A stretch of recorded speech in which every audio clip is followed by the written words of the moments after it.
Welcome to Grow With Me. I'm your host, Raquel Leon, and today I am sitting here for part two of my interview with Stephanie Schloneker, and where she is giving her testimony. And so hopefully you've had a chance to listen to part one to catch up, to see where we're at. And then she is going to now continue on with her testimony because there is power in our testimonies. And so she has the floor. Thank you.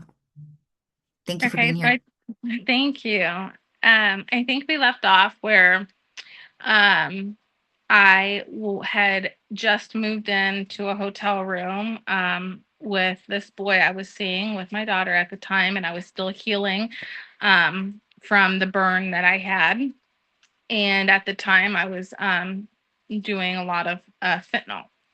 So, we made the decision that we didn't want to just live in a hotel. We wanted to get a place, so that we had a home for us all to live in with my child.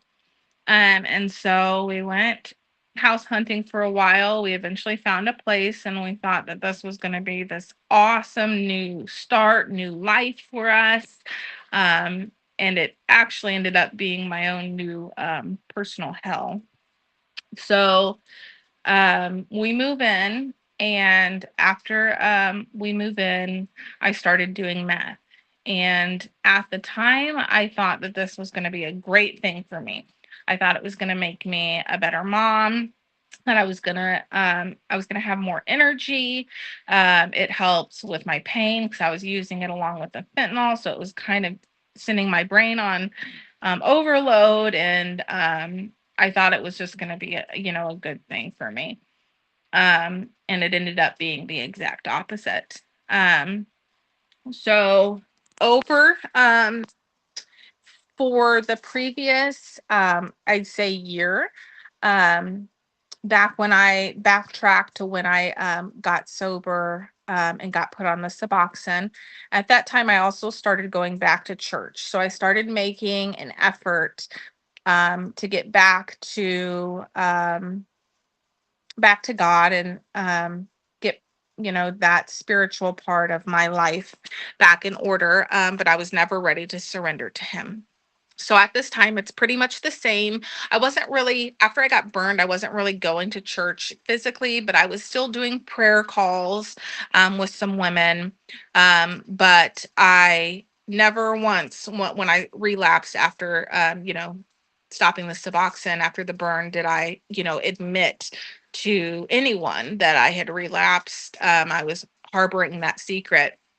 So we move in to this house and start doing meth. I'm still, doing the prayer calls, and my daughter starts having extreme behaviors. And we discover that she's autistic. And so now I'm home. I'm unable to work. My boyfriend at the time was the only one working for us. So I was home with my daughter.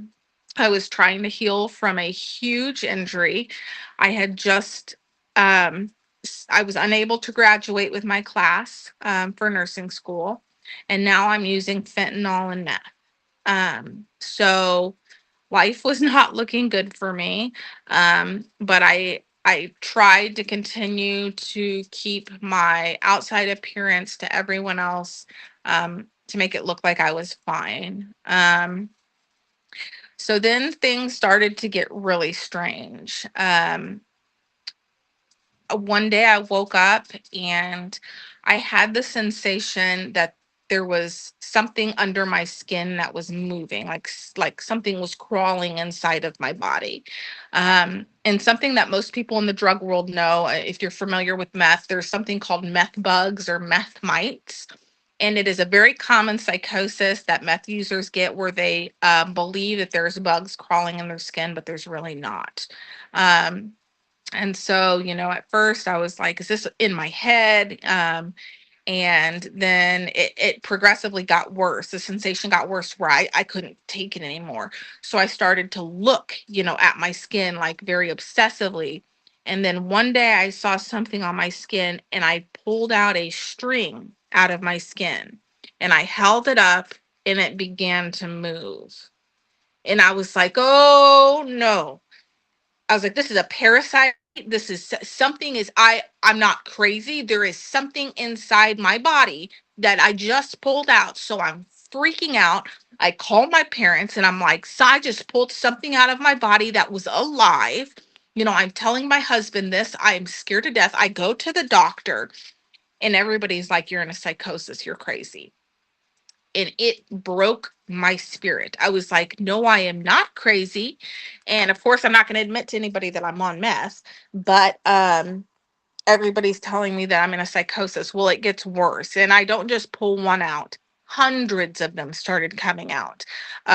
They would attach to my clothes. They would come out and attach to my clothes, and they would be covered in them. Like anybody could see them. If anybody that I tried to show, they would be like, yeah, yeah, I see that. And that's really crazy. Well, I would pull them out of my eyes. I'd pull them out of my nose, out of my mouth, out of my ears. They were coming out of my body in copious amounts. And then my body, I started to just get really sick. I started to lose weight in rapid amounts, more than just from the drug use. Then my hair came out. I started to lose huge chunks of my hair, to the point where I eventually just had to shave my head to make it all even because I had massive bald patches all over my head. My eyelashes fell out, my eyebrows fell out. I was completely bald. And I wouldn't go back to the doctor because I had been told that I was crazy. And so I was in this home. I wouldn't leave the home, and I was in my own personal hell. I had the sensation of something crawling in my skin 24/7. My body began to hurt. I started to get these rashes that would move. I used to take videos of it. You could, like, video on my skin. I would have a moving rash. It would go bright red and it would move up my body. And I could feel the sensation of something moving when the rash would move. And so this lasted for quite some time. Um, it did not get better. Um, I continued to use because, at this point, I'm like, it can't be the meth because there's something physically there. With the meth psychosis, it's not really there, it's in your mind. But I'm like, other people, I show them this and they can see it. We're not all in a psychosis. So something is actually physically happening to me, but I didn't put anything together until I knew somebody I was friends with somebody whose husband was the head of infectious disease at one of our hospitals. So I sent her some of the videos and pictures of what I was dealing with. And she's also a very spiritual woman, very strong spiritual woman. And I just texted her and I said, could you show your husband this and see if is this anything that he's ever seen before? Is this a parasite? What is this? And she responded and she said, you are not dealing with something in the physical. You are dealing with spiritual warfare. You need to dig deep and you need to fight. This is a spiritual attack against your body. And so that's when I started to believe that this was demonic. I wasn't going to get help from any doctor because there wasn't anything a doctor could do. This was spiritual. So I began to cry out to God and beg him for help, ask him to get rid of this, and to please just give me some relief. I felt like I was literally being tormented day and night. I would stay up for days at a time on the meth, literally just pulling things, obsessively pulling these things out of my body for hours and hours and hours and hours and hours. And it was no life to live.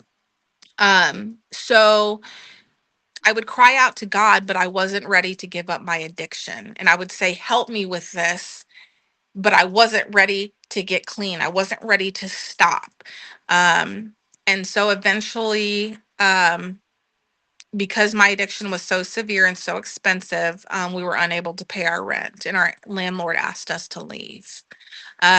When that happened, my parents came in and they said, something's going on. There are choices being made that are not good, and this is not conducive to a home that a child needs to be in. And they took my daughter from me. Mhm. So after they took my daughter, my soul was empty. And around this time, so I lost my daughter, and then I also um I'd mentioned my best friend that I had lived with in the past. I was very close with her. I mean, my very best friend, I called her my sister. We always called each other sis. Um, well, a couple months to, us having to move out, I found out that she did something that was backstabbing to me. It hurt me more than any friend had ever hurt me in the past. I told her I hated her. I told her I never wanted to talk to her again and to never, literally never speak to me. I blocked her number. I blocked her on Facebook, Instagram, Snapchat. I was like, you are cut out of my life. And that's something I have never said to her before. So I stopped talking to her for like 6 to 8 months. And right before we're getting ready to have to move out, I went to sleep one night and I had a dream. And in the dream, I was in a very, very beautiful church. The windows, you couldn't see out the windows because the light was so bright coming in. And in the dream, we were all standing up, praising, worshiping. And my sister walks in and she just embraces me and we hug and we tell each other that we forgive each other for what happened. And I felt the forgiveness in my soul. I physically felt her hug me. I could smell what she smelled like. It was so real. And I woke up and I was like, I have to call her. I must call her. I forgive her. I cannot harbor this hate in my heart anymore. I need to talk to her. And so I unlock my phone and I'm getting ready to go unblock her number. And I notice I have a missed call and a voicemail. And I didn't talk to many people at the time, so that was abnormal. I was isolated in my home. So I checked my voicemail real fast, and it was somebody calling to let me know that she had just passed. She overdosed and died that night. Um, and that experience that I had was such a spiritual, it's hard to describe.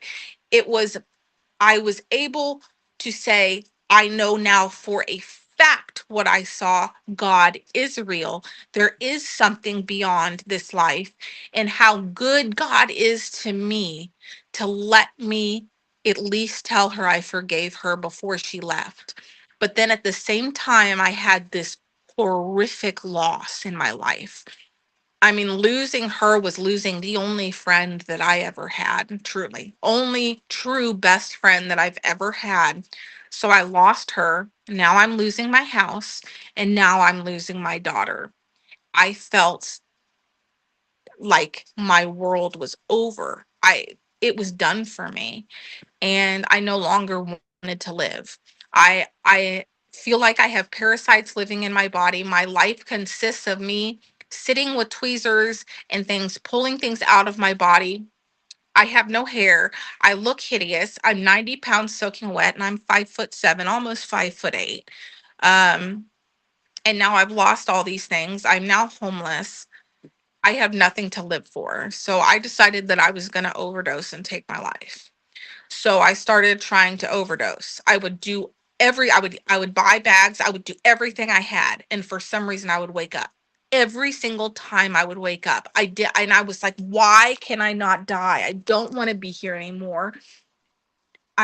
I'm good for nothing. I'm worthless. Why do I can I not overdose myself? And so eventually I just gave up trying to overdose and just continued to live in misery. And my husband and I battled homelessness and the addiction for quite some time. Eventually, it took us to the roach infested, drug ridden motel that was across the road from the truck stop that I met Raquel at. And um, I stayed in there. Tyson would work during the day, and I would stay in that hotel room by myself all day, all night, doing drugs and picking things out of my skin. That's what my day consisted of and what my nights consisted of. Um, so eventually the night came where I said I got in that fight with him and I met Raquel and I came home that night and I said, God is speaking to me. God just spoke to me in a very blatant, unmissable way. I mean, you couldn't confuse that.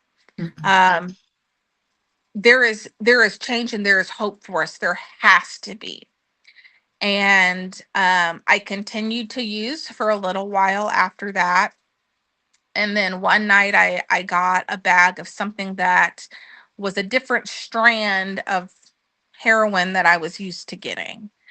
Um but I shot it up like I normally did, and the last thing I remember saying was I looked to my husband and I said, call the supplier and tell him he can't sell this, it's too strong.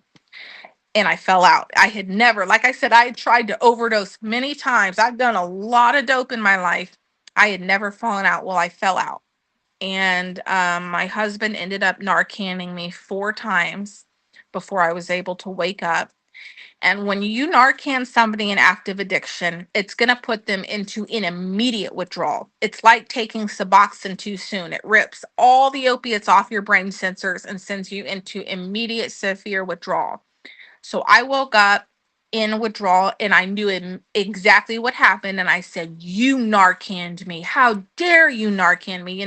Nobody wakes up and is like, oh, thank you for saving my life. I almost Mhm. died. I wasn't breathing. No, they're going to be mad. And so I was like, I wasn't dead. He was like, you were dead. And I said, I wasn't dead. I was sleeping. You don't know what it looks like to sleep. I was so mad. And I cussed him out and I told him to get out of here. And so he left. And I was in there by myself. And then something very strange started to happen. I started to feel heavy. Um, like it was hard to lift my arms up and lift my legs up. And then I lost the ability to walk. And for some reason, I had this just need in my body. I said, I need to go get in the shower. And so I crawled to the bathroom. I got into the shower. I turned the shower on hot and I just laid down. I collapsed in the tub. And as I was laying there, I got heavier and heavier and heavier. And I was incapable of moving my body. No matter how hard I tried, I couldn't lift my arm up. I couldn't move my leg. And so as I laid there and the water ran on me, I could feel my chest rise and get, as I was breathing. And when you hold your breath, eventually you will get the sensation that you need to take a breath. And it's a very, very uncomfortable.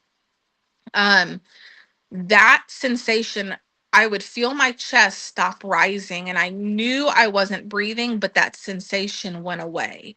And I stopped feeling the need to breathe. And I knew I was getting ready to die.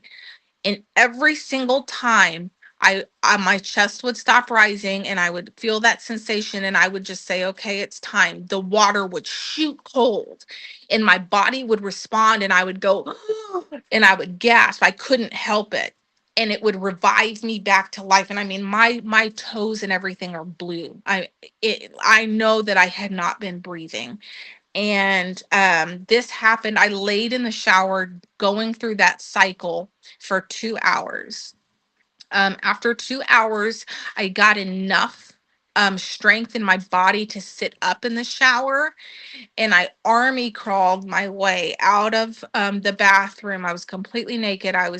I crawled out of the bathroom and got into the bed, and I just collapsed in the bed, and there I withdrawed for the rest of the night. Um, by the next morning, I had enough strength to try to use again.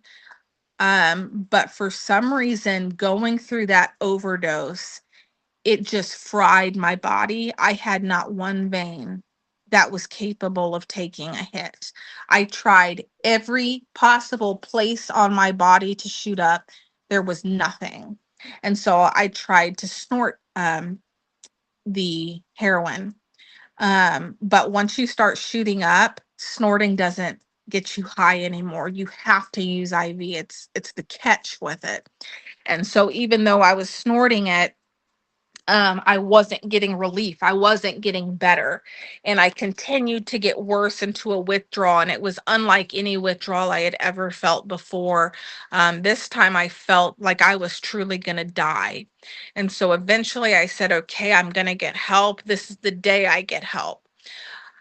I told Tyson to call 911 and take me to the hospital. So they came, they took me to the hospital, and I'm like proud of myself. This is the first time like I'm really gonna do it this time. I get to the hospital, they try to start an IV and they said verbatim, the nurse said, the junkie's blown her veins, it's no use. And they discharged me and they put a number on my paper, said, call this number if you want mental health help, but go figure it out yourself. And I was so discouraged.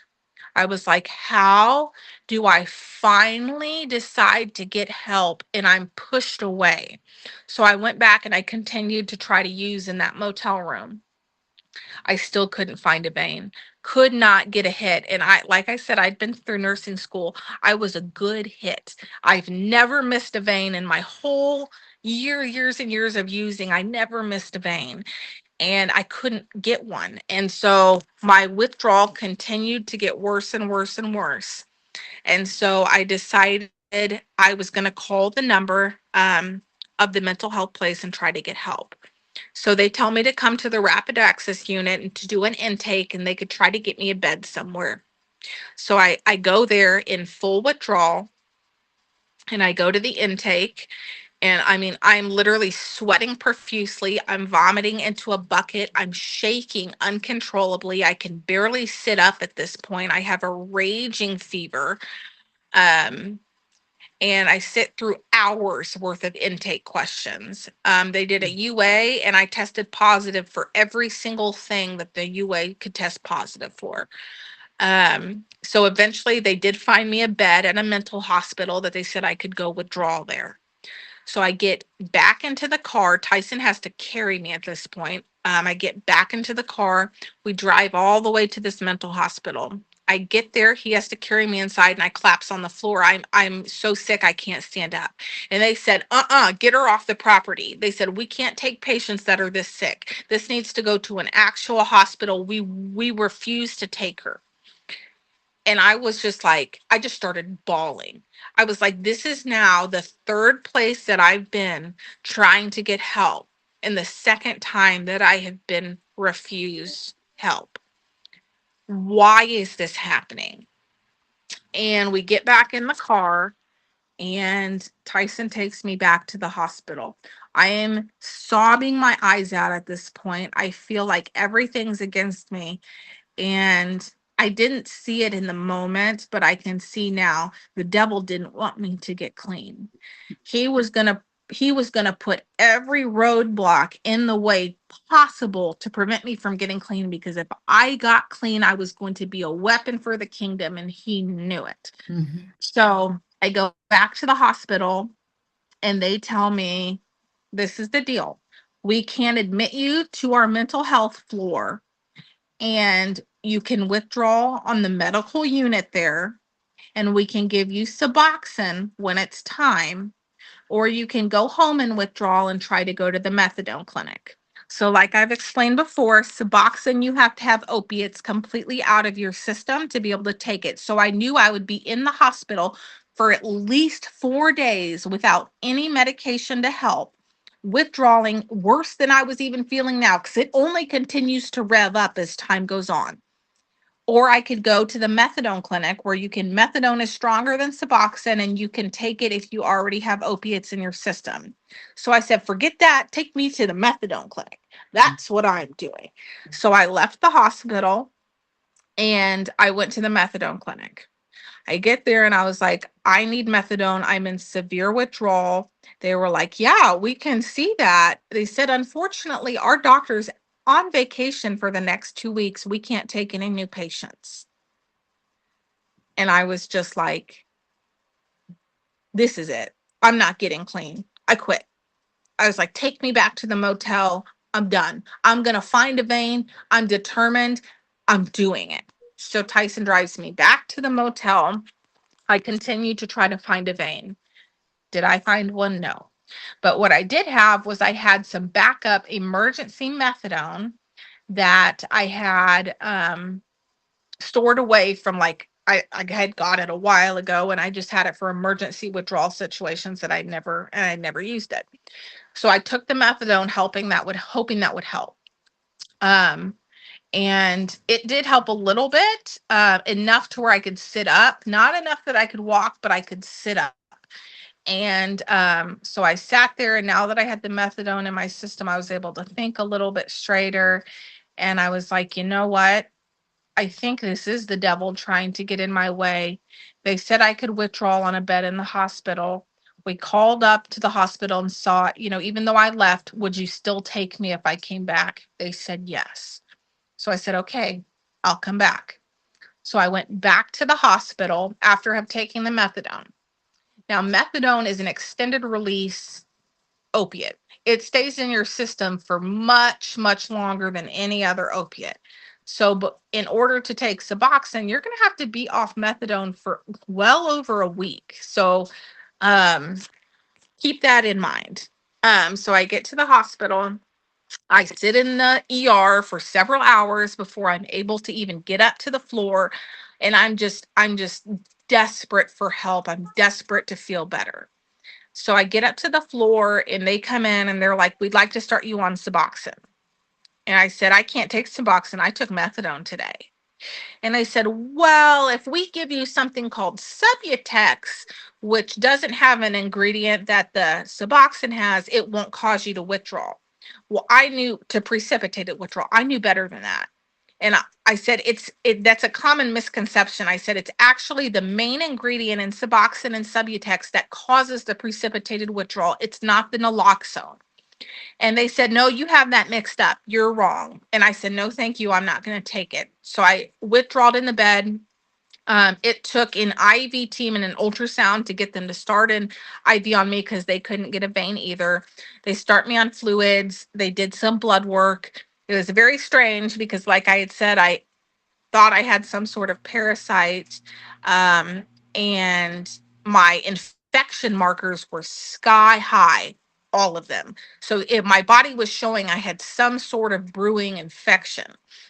So they start me on IV antibiotics, and they start to give me just like comfort medications, IV, like anti-diarrhea medications, anti-nausea medications, stuff like that.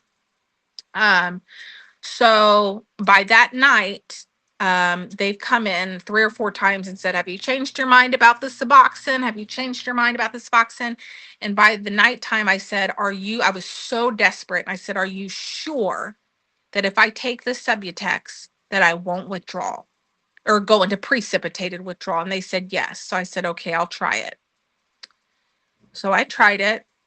15 minutes later, I was in precipitated withdrawal. And now I'm like 1,000 times worse than I was to begin with. And I went into a place, it was almost an out of body experience. I was in so much pain. My body was literally writhing. So I was completely soaked in sweat. My fever was like 103. I was going to the bathroom on myself. I could no longer get up to go to the bathroom. So I was soiled in my bed. I was vomiting all over myself because I couldn't sit up. So I was just laying down, vomiting, covered in my own vomit. And I was shaking. I was just convulsing, shaking uncontrollably. I couldn't stop it no matter how hard I tried. And I was freezing cold. And then I heard a voice from God as I was crying out, and I said, "I can't do this, God. Just take me home. I'm done fighting. I'm exhausted. I have no fight left in me." And he said, "If Jesus can hang for 6 hours, you can do this for 6 days. Pick up your cross and walk. I will fight for you." And so, Wow. over the course of the next 6 days, I laid in that bed and I repeated over and over and over in my head, "If Jesus can hang for 6 hours, I can do this for 6 days. Pick up your cross and walk. Pick up your cross and walk." And when I would say that to myself, it's the only thing that brought me any comfort. I Power, mean, any comfort. power. And once 6 days had passed, I was strong enough to be able to sit up and to start eating a little bit of soup and things like that. And I read a deliverance prayer. And I felt at the time, I felt physical demons expel out of my body. And I began to just speak uncontrollably in tongues and pray in tongues. And I felt the true peace of God come over my life. And after day 6, I made the agreement to go to an inpatient. I wasn't done withdrawing, but I was stable enough to go. And so I went to inpatient and did that. And then when I got out, Tyson and I got out of the motel. We rented a room out of somebody's house and moved in there. We were able to save up our money. We got married. We got a place of our own. After we got married, I got pregnant with my second daughter. We had her, and the whole time, after withdrawal, I began to live on fire for God. Um, I got back into going to church, and I began to study the Bible intensely. And I just opened up this beautiful relationship where I invited Jesus in, and I invited the Holy Spirit to guide me. And I no longer, like when I was a child, I knew about God, I knew the Bible, but did I really know Him? You can know a celebrity, you can know their name, you can know where they live, you can know what they like, you can know all these things about them, but do they actually know you personally? No. And that was the difference. And now I had opened up my relationship, and the most important thing I did was surrender. I stopped holding on to this idol of drugs. I worshiped the drug. It ruled my life. I couldn't function without it. And even though I was crying out to God this whole time and He was still there for me, I wasn't ready to surrender fully to Him and let Him take over my life and fight for me. And so I was left to my own accord on these things, and it was impossible. You cannot, no human can possibly overcome the spirit of addiction on their own. It doesn't happen. You are not stronger than it. And once I surrendered to Him, I was delivered from the demonic oppression that I was going through. I was delivered from the spirit of addiction. And I now have almost 2.5 years clean. I got my oldest daughter back. My family is reunited. We have a stable home, a stable income, and the most beautiful life. And so now it's my job to share my story and to help other people know that if you feel stuck, if you feel lost, if you feel like there is no hope for you, there is. If I can be homeless, addicted, far from God, on my own, dealing with demonic oppression out of this world, and Jesus can come in and take me and save me and make me whole again, then it can happen for you too. You have not outsinned His grace. You have not done anything to make yourself unworthy of His love. Nobody is too broken for Jesus. No, They're not. no, no. So, And he instead of you connected with him through church in the past or being more of a church girl, you know what I mean, being raised up, but then yes, he spoke to you in your time of need yes, and heard your voice and he was there and that gave you the faith and the trust to get through because you know you had that connection with him. correct. And when he told you, that's why I, there's so many things that I identify with some of the things that you say. And but hearing his voice and helping him walk through with you in that time, I'd heard him as a little girl, but I also know I heard him one time when I was in a situation and I was in cell number 7 for 3 days and I heard him speak to me and I trusted him and I got through it and there was no record because I didn't do it and he was there the whole time. And so that Yeah, was the thing is thinking, pick up your cross and follow me. And that gave me chills when you said that because that was his way of connecting with you and his way of letting you know he was there.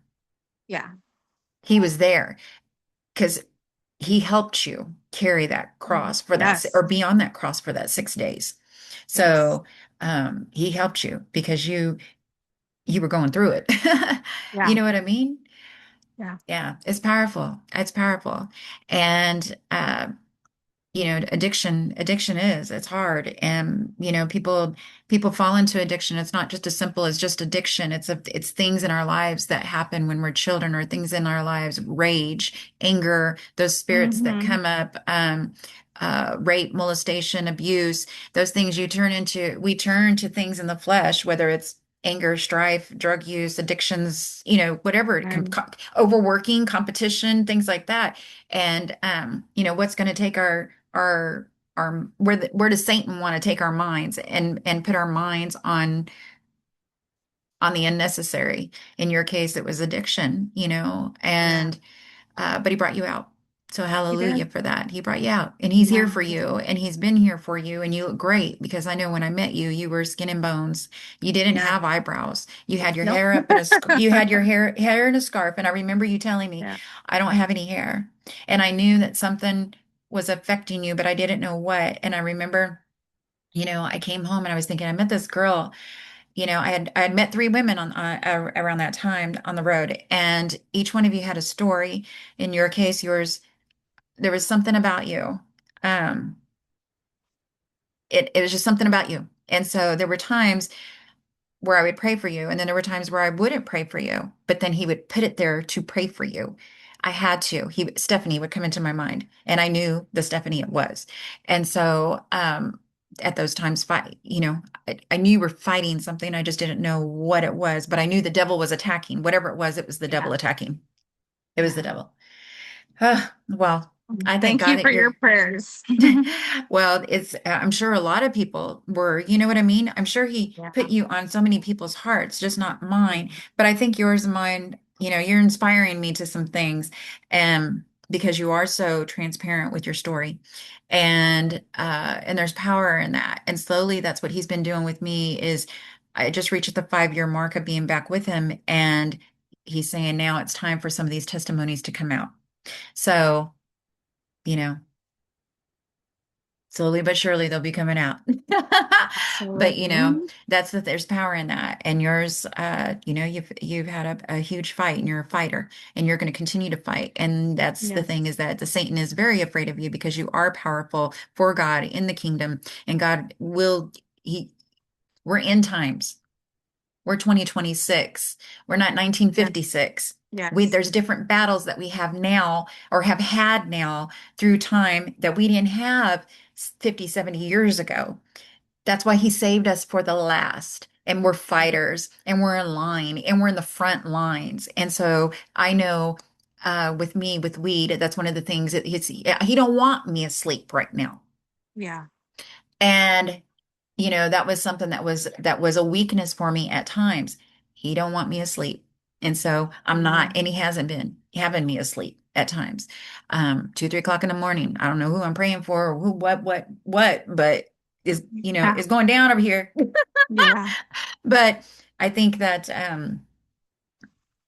I know that he's using you, and I pray that I've already prayed today about this podcast, but I know that's going to reach people. So. I But sure hope so. I want to thank you so much for coming on here and sharing your story.